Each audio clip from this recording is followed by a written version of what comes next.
वाढवण बंदराच्या अनुषंगाने ॲक्सेस रोडचं जे बांधकाम आज सुरू करणार होतो, तर त्या रोड बांधकामाच्या अनुषंगाने पोलीस बंदोबस्त तैनात करण्यात आलेला आहे वरोर गावामध्ये.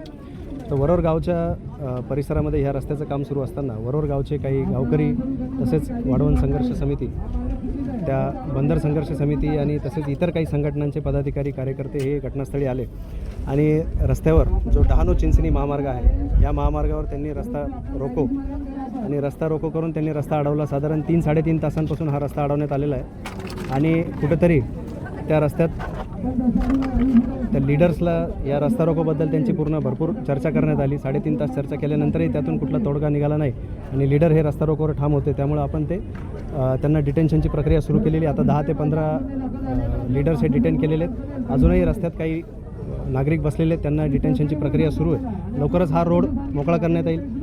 यांच्या रस्ता रोकोचे जे काही पवित्र्यामुळे सामान्य नागरिकांना फार त्रास सहन करावा लागतो. जसं की डहाणू आणि पालघर किंवा बोईसर यांना जोडणारा हा एकमेव मुख्य रस्ता आहे आणि स्कूल बसेस असतील किंवा लोकांना त्यांच्या कामावर येणं जाणं असेल किंवा इतरही काही कामासाठी जे काही त्यांना येणं जाणं करण्याचं होतं, तर 3.5-4 तास हा कुठेतरी रोड खोळंबल्यामुळे किंवा रस्ता रोकोमुळे मोठी अडचण निर्माण झाली होती आणि त्या अनुषंगाने आपण निर्णय घेऊन आपण डिटेन करून हा रस्ता लवकरात लवकर सुरू करण्याची प्रक्रिया चालू करतो.